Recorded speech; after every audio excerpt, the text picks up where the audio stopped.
Hello everyone, this presentation is to introduce Actionable Patient Safety Solution, APSS. Before I introduce this topic, I would like to introduce Patient Safety Movement Foundation, PSMF. When the 1999 report to air is human building a safer health system was released by the Institute of Medicine. It was the first time the impact and the consequences of medical errors were quantified.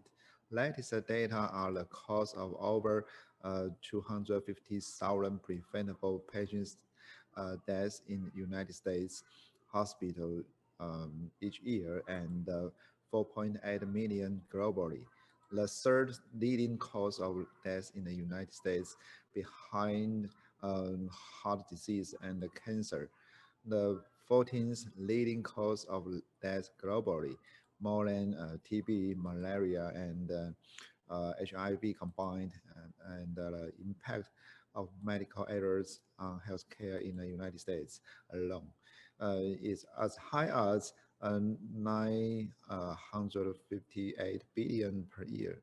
The report generated a sort of enlightenment that led many like-minded people to form organizations to combat medical errors and hospitals to begin implementing process to reduce harm.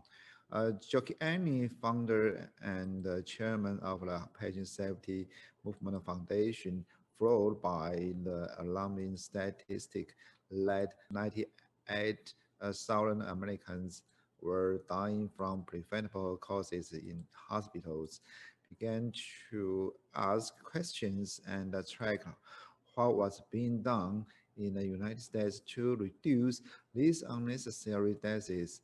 In November 2010, of a decade later, the Office of Inspector General published a report which revealed that the number of Medicare beneficiaries who had experienced an event that contributed to their death had reached 180,000.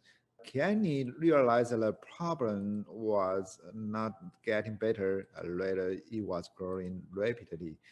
Something needed to be done, and Joe continued to hear about countless families like Rory Staunton and Liv Cooper families who lost their lives under preventable circumstances.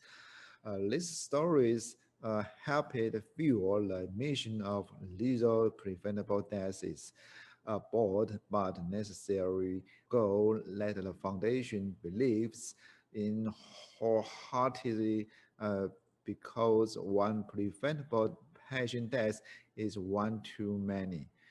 In 2012, tired of general inaction and apathy, Kiani had identified an immediate need to bring all stakeholders across the continuum of care together to take action, thus forming the Patient Safety Movement Foundation. Patient Safety Movement Foundation partners a diverse group of professional societies, associations, and healthcare-related organizations, healthcare providers, healthcare administrators, healthcare technology companies, private insurers, and government insurers, patients and their families uh, who have joined this movement to help address the large-scale problem we face worldwide. Preventable medical errors within hospitals. We must improve systems to make healthcare safer, and the primary way to improve patient safety is through mutual learning and encourage all individuals within the healthcare sector to join as we shift stories of preventable deaths into stories of success and actionable solutions to reduce the current of harm. You can link website to access more information about PSMF and introducing the video. Healthy people are dying in hospitals. Every year globally, more than 4.8 million people die from preventable causes.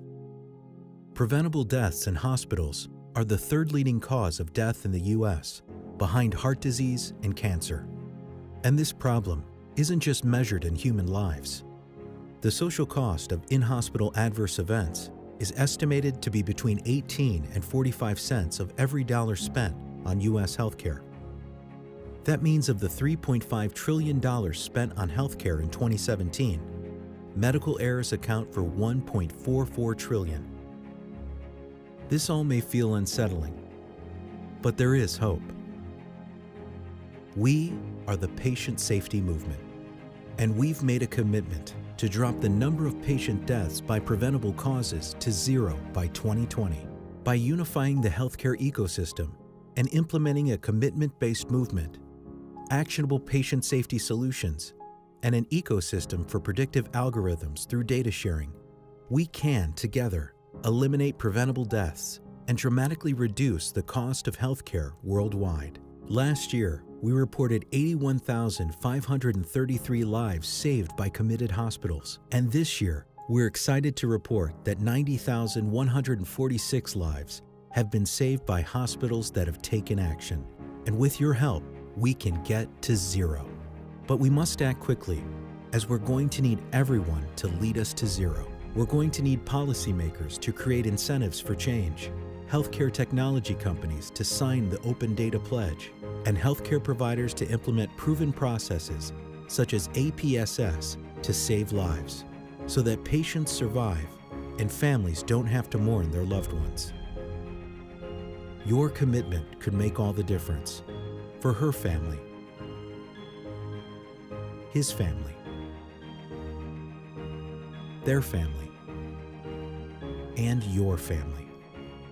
This is more than a mission. It's a commitment-based movement. Commit today so people can live tomorrow.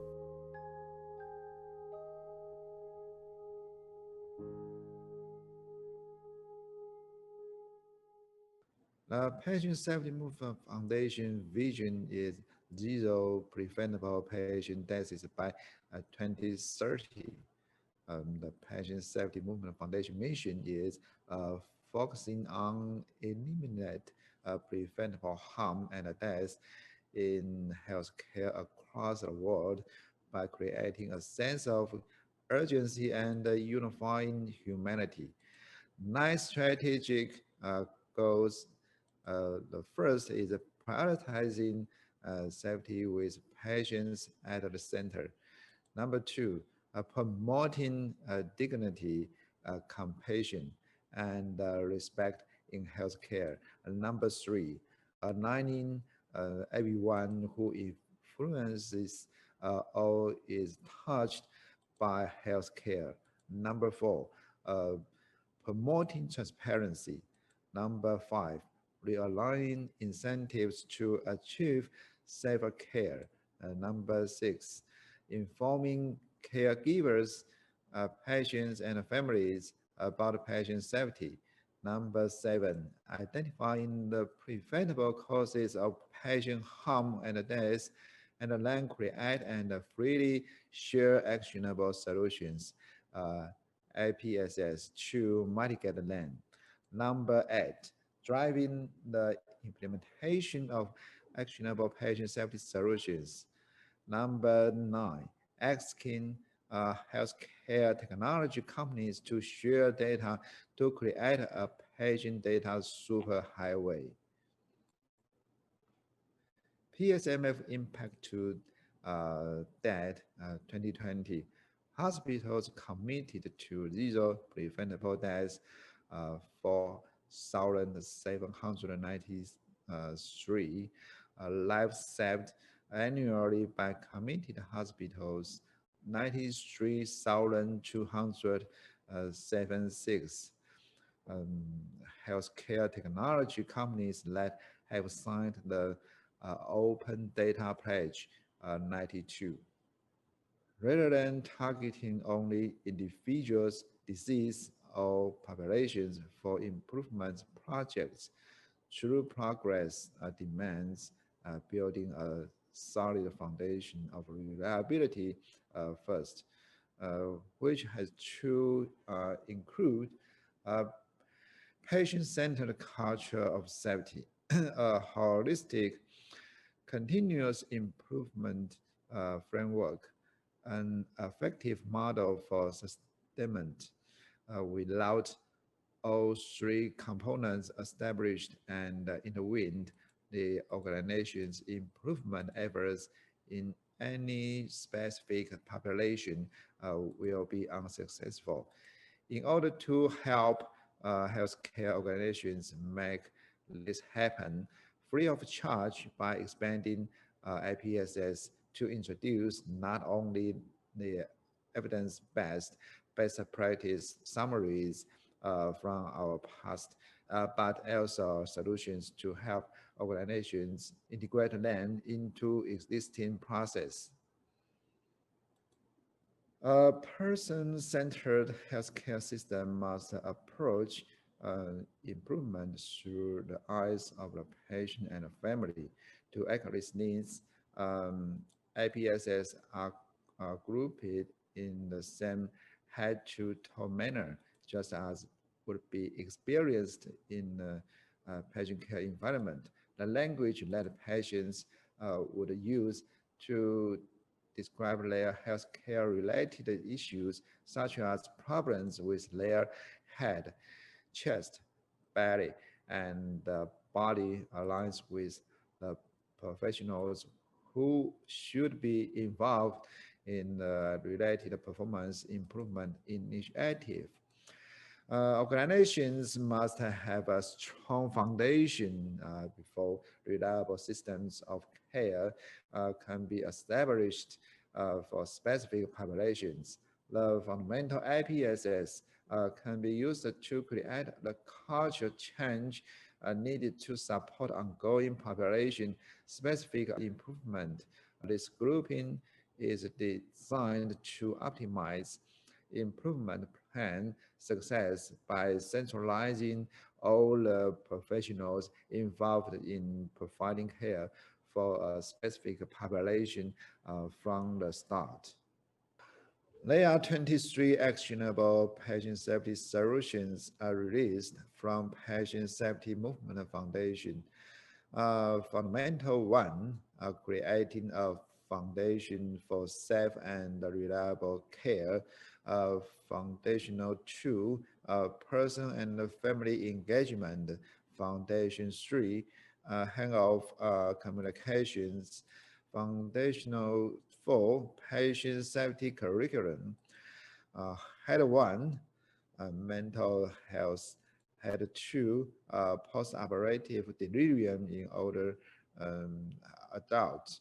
Head three, pain management. Head four, restraint safety. Chest one, airway safety. Chest two, ventilation management.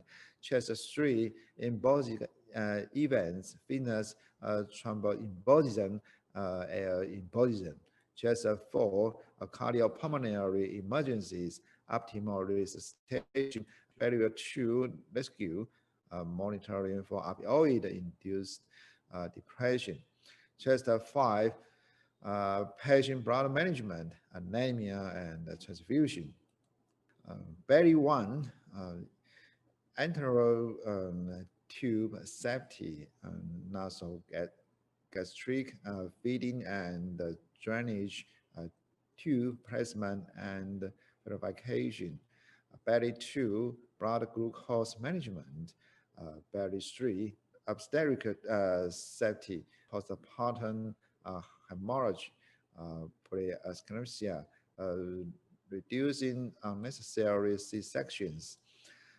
Belly four, neonatal safety, suboptimal neonatal oxygen targeting, failure to detect a critical congenital heart disease, CCHD.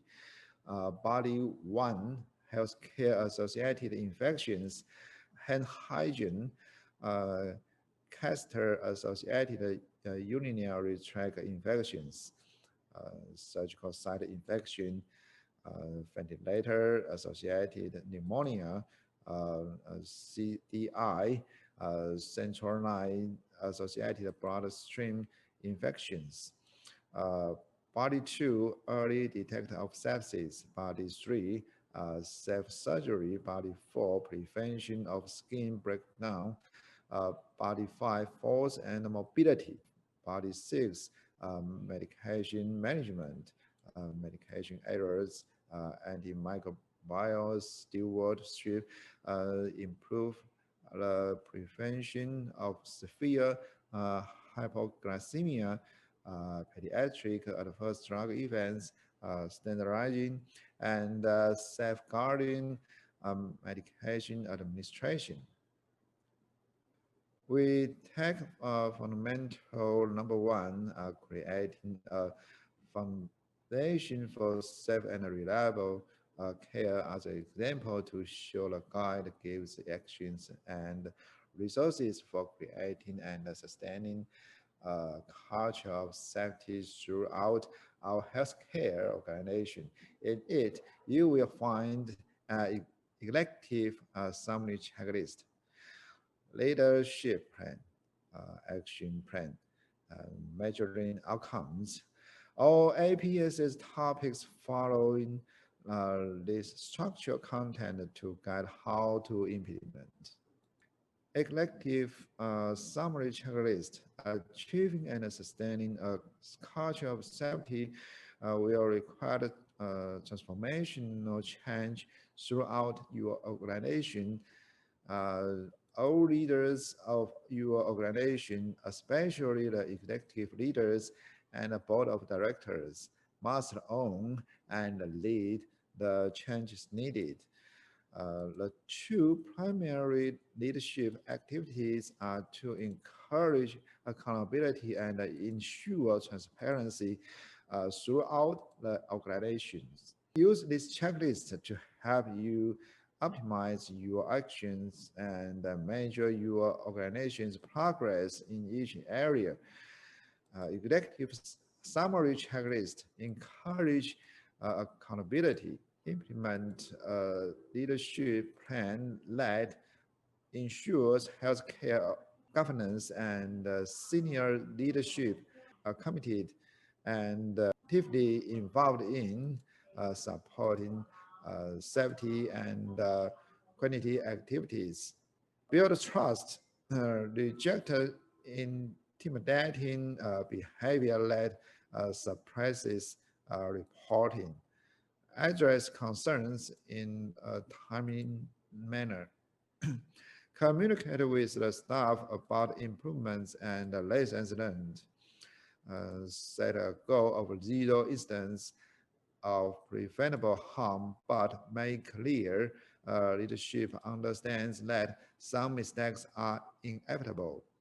Tie third of uh, hospital executive bonuses each year to the goal of zero. If they do not achieve zero, they do not get that portion of the bonus. Ensure leadership and the staff can recognize and separate events caused by failures of the system or embedded processes versus events caused by individual malfeasance. Ensure transparency, create a culture of respect among all parties of the care team, including patients and their families. To do this, embrace the model that emphasizes teamwork, accountability, and a shared purpose. Ensure an open and transparent culture that encourages staff and patients to speak up when they perceive a problem with patient care and to self-report when needed. Question in an uninhibited way, even of those with more authority, scrutinize the open flow of information, create, sustain an environment where providers, patients, and families are actively engaged in open communication, accountability, and support, uh, create the infrastructure needed to make changes.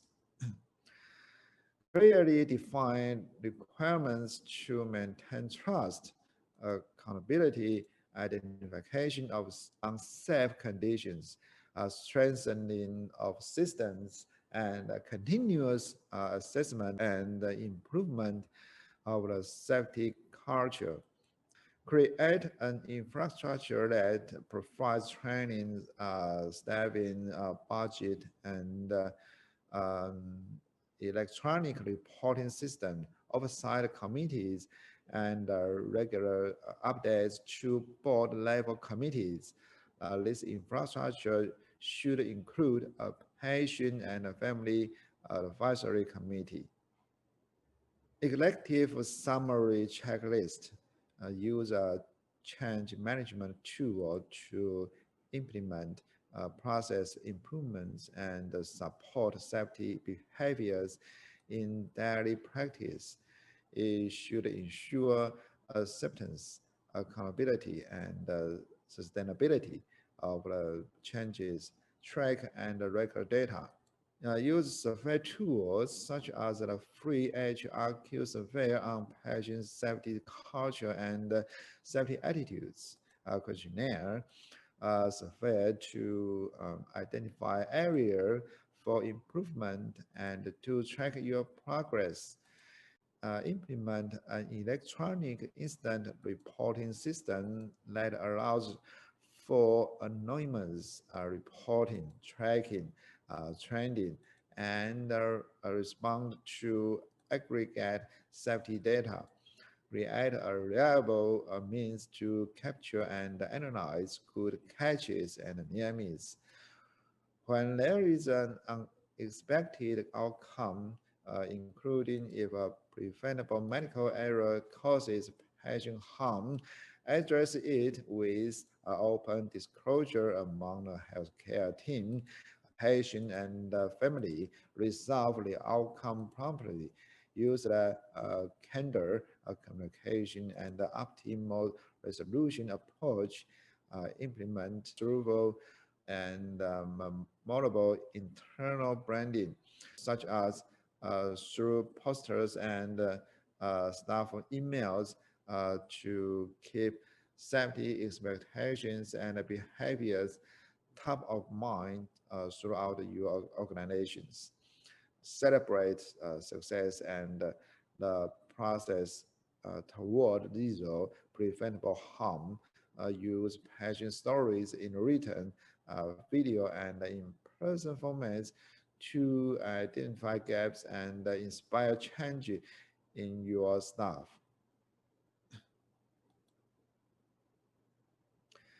In executive summary checklist, a term, a candor, communication, and optimal resolution process is a process that healthcare institutes and practitioners can use to respond in a timely, thorough, and just a way when unexpected events cause patient harm. Generally, the candor process begins with identification of an event that involves harm. This activates initiation of coordinated post-event processes as depicted below and described in Candor Toolkit module. We realize mistakes happen and we can forgive that, but healthcare givers harm patient again by not being honest and transparent with patient and family. They should be healing and learning together how to prevent this from happening to someone else. What is a kind of event? A kind of event involve unexpected harm physical, emotional, financial to a patient. Can the event trigger the can the process even when a cause is not yet known? Near misses are important and deserve action, but are not kind of events. Can the process element provide immediate emotional first aid to patient, family, and caregiver, maintain ongoing communications, running to prevent similar adverse events, provide just and timely resolution, explain how care will be safer for future patients. Investigation and analysis post-event process create an open and transparent culture that encourages staff to speak up and self-report. Apologize within 30 minutes. No charge for care. Credit card for follow-up care. Incentive lawyer to settle fast. To event reviews to avoid recurrence within 30 days of any event, disseminate learning out to the patient, family, hospital system, and external. Kind of website you can access kind of toolkit contents at different modules, each containing PowerPoint slides with facilitator notes. Some modules also contain tools, resources, or videos. Now we show video introduced to Candor.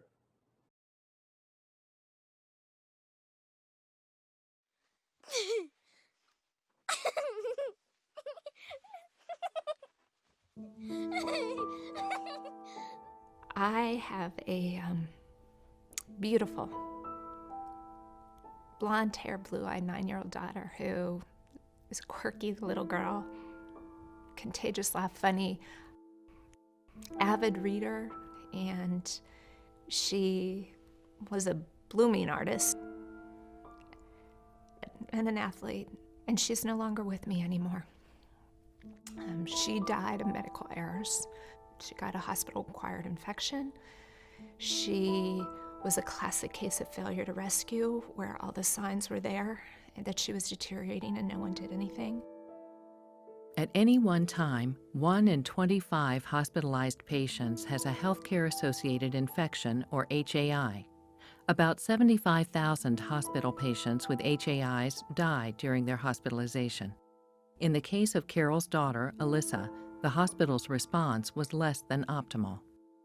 She was in a teaching institution where the fear of hierarchy was there and the resident didn't go up the chain of command. The organization where she died shut down on me. They wouldn't talk about what happened. They would not give me her medical records. It took the organization where she died 3 years, 7 months, and 28 days to have a conversation with me. The current system doesn't work well for patients or providers or hospitals. When harm occurs, the strong tendency for hospitals is to disclose as little as possible about what's happening. For Dr. Heather Farley, being forced into silence in another case made her question her ability as a healthcare provider and nearly ended her career as an emergency room physician. I remember the day really clearly, even though it's several years ago now. I remember what she looked like. I remember the sound of her voice. She came in saying that she was having some palpitations. And it's a very frequent complaint that we see in the emergency department. Did a full physical exam, and we put her on the monitor, and we did a whole bunch of blood work on her, an EKG, X-ray, pretty thorough workup. And by the time that I saw her, she wasn't having any symptoms at the time. I discharged her, and I didn't think anything more about it until the next day. The patient went into cardiac arrest on the drive home from the hospital. She was resuscitated and admitted to the intensive care unit. I was sitting in my office, checking my email, and my administrative assistant called across the hall and said, "Hey, did you know that patient that you saw yesterday? She ended up coming back in." And my heart sank. Dr. Farley's first instinct was to visit the patient in the ICU and talk with her family. And everybody that I talked to said, I don't think it's a good idea if you talk to the family. And I just wanted to tell them what I knew, and because I knew that they were suffering and I knew they had questions, and I just wanted to reach out to them, but I never got the opportunity to talk to them, which is something that I regret to this day. The patient later died in the hospital. Several months later, I was notified that I was being sued, which is the first time that had happened in my career. I know that I'm a good person, and I care about my patients, and I work hard. And to have someone there accusing you of not caring, of being a bad physician, of being incompetent, it just strikes so deeply. Most emergency physicians, there's a high percentage that are sued at some point in their career. I knew it was probably inevitable, but it doesn't make it any easier. Traditionally, when harm has occurred, the first reaction is to deny responsibility and defend vigorously. When we talk about deny and defend, we talk about a whole paradigm of responding to patient injuries or unanticipated clinical outcomes that has historically, and literally for decades now, been given over to the legal profession. Culturally, we have several generations of physicians now who believe in patient autonomy and who believe in things like informed consent. If one should, and under law must, tell a patient about the risks of what might happen to them, don't you think we should tell patients about what actually did happen to them? I had been 22 years in the trenches knowing that I had fought battles that I didn't need to be fighting. I was running up defense costs, I was dragging it out for a couple of years, and then we were settling cases on the courthouse steps. Research funded by the Agency for Healthcare Research and Quality has shown that communication resolution programs and achieved some pretty remarkable results. An ARC-funded grantee saw about a 50% reduction in claims and lawsuits, and big increases in satisfaction from both patients and providers. This program resulted in a 22% decline in malpractice premiums for the hospital and saved Medicare and Medicaid $3 million annually. It's very important both to try to figure out how to improve the process of what happens after harm occurs, and even more important, to try to figure out how to reduce harm to begin with.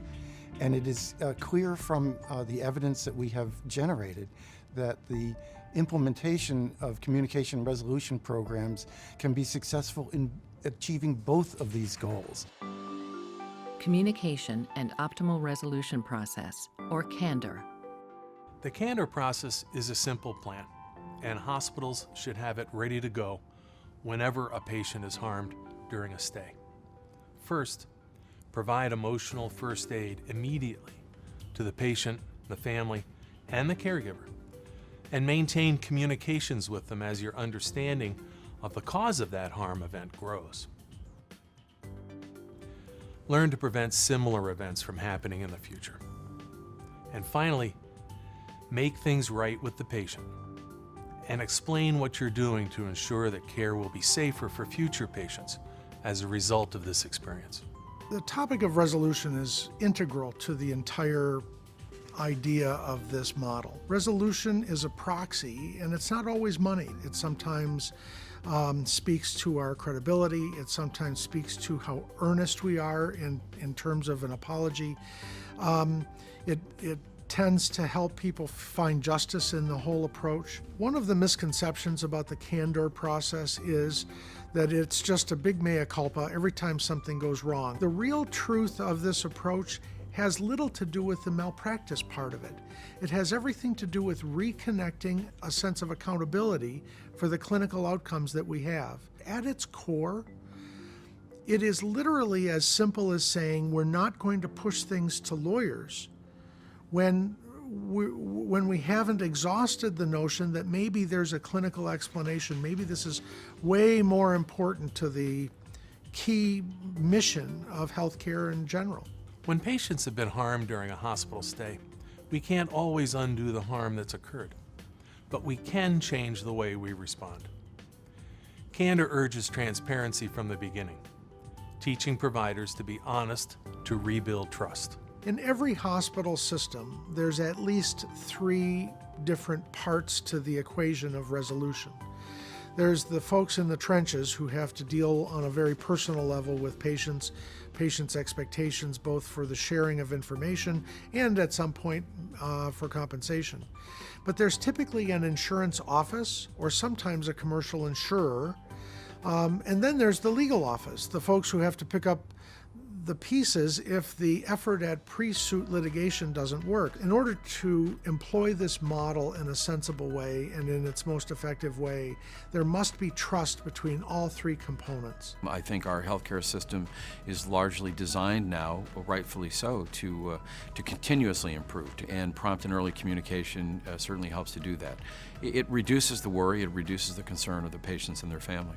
We anticipate that this learning will continue and the program will evolve and will benefit from the experiences of certainly the medical professional liability community and all those they insure. I think it is transformative for healthcare organizations. It engages the patient and the family early on.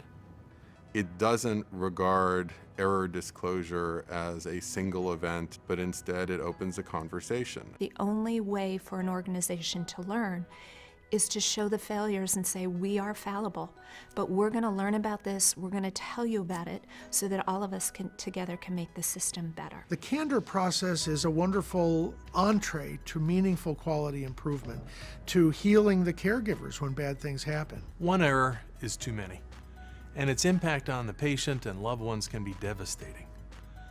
Health professionals involved in an event that harms a patient often experience many emotions. I was just so ashamed of what had happened and how I was feeling. One of the main pieces of candor is care for the caregiver. When I did finally tell my boss what I was dealing with, it was a very cathartic experience, and he was very, very supportive. The implementation of these programs requires culture change. It requires a change in how people within the hospital identify errors, communicate errors. ARC's goal in this project is to create the tools and the infrastructure to allow a broad array of hospitals to be successful in implementing communication resolution programs. I think the most simple but powerful thing that I can say to people who are entertaining this idea but are afraid: don't be afraid.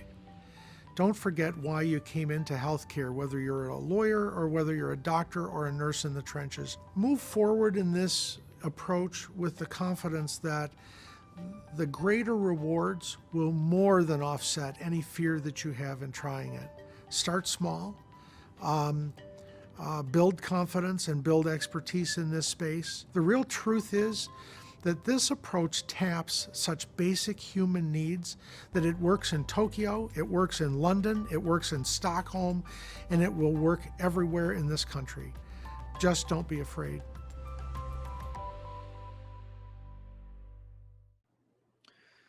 Leadership plan to create a safety culture in your healthcare organization. Leaders must take these key actions. Governance and senior administrative leadership must commit to learning about performance gaps in your organization. Senior leaders cannot merely be on board with patient safety, they must own it. Leaders must ensure that the data needed to drive improvement is readily accessible and easy to manage. Your board of directors must focus on safety and quality, not just on finances and strategy. Research demonstrates that patient outcomes suffer when boards do not make safety a top priority. Governance, senior administrative leadership, and clinical safety leadership must close their own performance gap by implementing a proactive, comprehensive safety culture action plan. Healthcare leadership clinical safety must assure their commitment by taking an active role. Healthcare leadership must support your organization's action plan. There are many types of leaderships within a healthcare organization, and for process improvement to truly be successful, leadership commitment and action are required at all levels. The board, senior leaders, physicians, pharmacy and nurse directors, managers, unit leaders, and patient advocates all have important roles and need to be engaged in specific behaviors that support staff to provide safe care. Safety culture should accountability and performance must be valued and reflected in compensation plans, job descriptions, and annual performance reviews so that leaders have direct personal accountability for results. Use patient stories in written and video formats to identify gaps and inspire change in your staff. Change management is a critical element that you must include to sustain any improvements. A change management tool helps prepare and support individuals and teams so that they can make organizational changes. For example, start patient safety rounds by an interprofessional group, leadership, physician, pharmacist, nurse, and so on to help reinforce and improve uh, safe patient care. Recognizing the needs and the ideas of people who are part of process and who are charged with implementing and sustaining a new solution is critical in building acceptance and accountability for change. A technical solution without acceptance of the proposed changes will not succeed. Building a strategy for acceptance and accountability of a change initiative greatly increase chance of success and sustainability. Action plan. These five components of a safety culture are necessary to achieve high reliability. The first is create trust. Senior leaders as well as physicians, pharmacists, and nurse leaders can establish a trusting environment among all staff by modeling appropriate behaviors and championing efforts to stop intimidating behavior. Implement patient and family advisory committees that have an active presence with the governing body and the relevant care committees. Create and maintain an environment where staff feels safe reporting issues and near misses, thus preventing harm from ever reaching a patient. To establish psychological safety for staff. Um, Two, ensure accountability. Adopt a uniform, equitable, and transparent disciplinary procedures throughout the organization. Ensure staff recognize and act on their shared responsibility for maintaining a culture of safety. Implement just cultural policies for peer review and human resources. Three, identify unsafe conditions. Engage and equip frontline colleagues with tools, structure, and support to identify and address unit-based um, safety concerns through implementation of programs. Encourage staff to speak up for safety and recognize and report unsafe conditions and practices before this can harm patients. Encourage reporting of near-miss events. Four, strengthen system. Implement a safe and effective reporting system for employees to report safety risk, incidents, and near-miss events. It should be accessible to all, user-friendly, and should not punish those who report. Openly share communication, reporting structure for sharing concerns to leadership.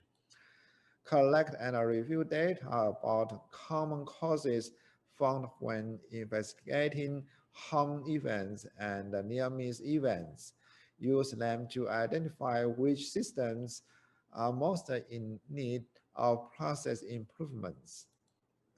Five, assess and continuously improve the safety culture.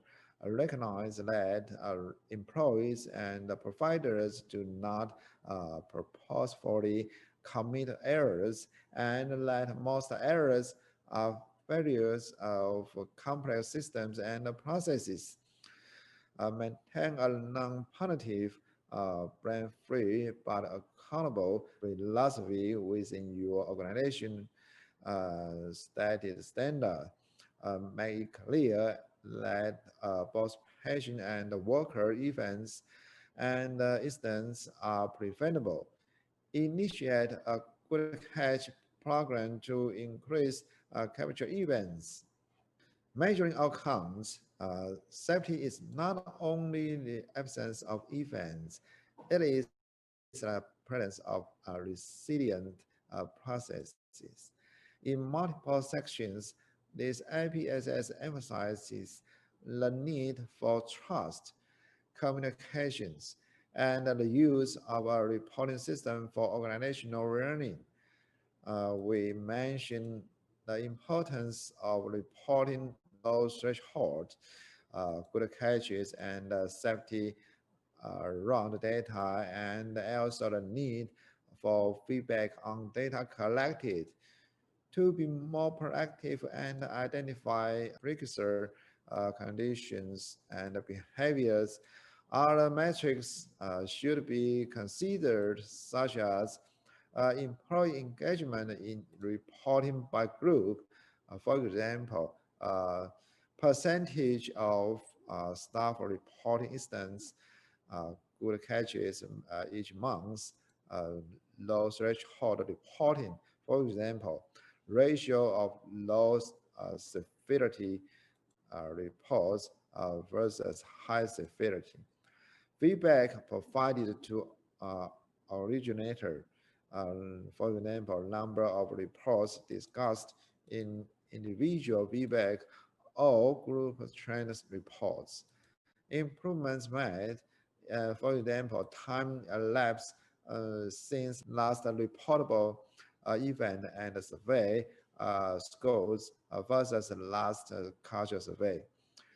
Safety culture training completed for all staff. For example, percentage of new hires completing core training, case study reviews, and so on. Serious safety event rate, rate of serious safety events per 10,000 adjusted patient days. And SSE results in harm that ranges from moderate to severe patient harm or death. Numerator, number of patients with serious safety event. Denominator, total number of adjusted patient days. Rate is typically displayed event per 10,000 adjusted patient days. If you want to refer these solutions, access PSMF website, you will find video blogs and many other resources to reinforce learning from the blueprints and to help organizations integrate best practice into existing processes. Before any section, we show patient story video of Grant Fisher to address hangoff communications and nasogastric tube replacement and verification.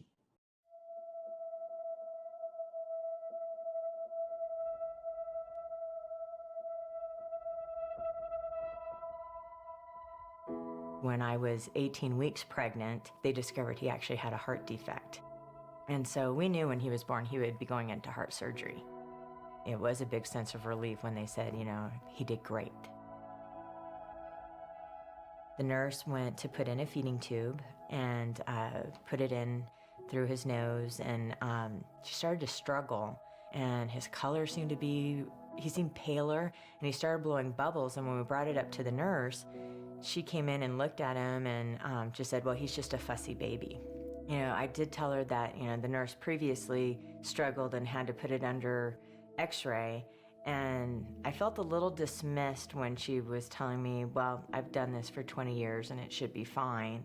Right before she starts to do this, we tell her, hey, his lips are turning blue. She finishes what she's doing and getting the feed, and then starts to look, and he starts blowing lots of bubbles. And at this point, she hits the call light. And then she looked at me and she says, I need you to run out in the hall and ask for help. And so I ran out in the hall and I screamed, my son is turning blue, I need help. And I think there was probably over 20 people surrounding his bed, doing everything they could. And then at 9 o'clock, or a little bit after, I hear the doctor call. She says, we're gonna call it. He's passed away. Right there, you just break down. This isn't supposed to happen. He was doing so well. They said he was going home in a couple days. What happened? Grant, unfortunately, had a cardiopulmonary arrest because the tube was in his lung and not in his stomach. And his lungs got filled with formula. And we attempted to resuscitate Grant, and unfortunately, we lost him. Patient safety is what helps to drive our practice. What is the best for the patient? What is the safest for the patient? And are we doing our best for our patients and our families when we're taking care of them? Through our study, we've discovered there are probably at least 25% of children that are at risk of a misplaced feeding tube. And something needs to be done about it. Deanna has, taken that by the scruff of the neck and have turned it into amazing things. The work that Deanna has done both here inside Children's as well as nationally as an advocate, in particular around the processes related to placing NG tubes, has been extraordinary. Because of our change to the policy, we were able to prevent further harm on these patients. It's that maintaining, and it's really making our nurses, our physicians, and realizing we should not consider this a benign procedure, and that if you ever have doubt with that tube, it's okay to take it out, and it's okay to raise concern and speak up. Maybe if that one nurse had stopped and didn't put that last feed, maybe there would have been enough time to resuscitate Grant and that he'd be with us today. I'll never know. But maybe if she had paused and listened to us, maybe he would have.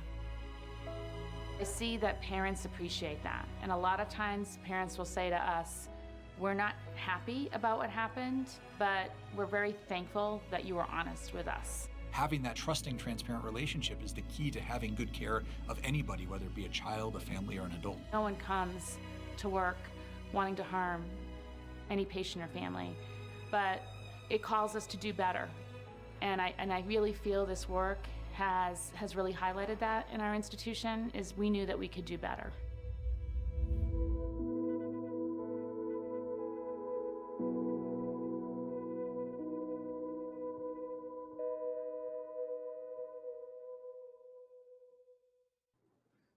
Thank you for listening.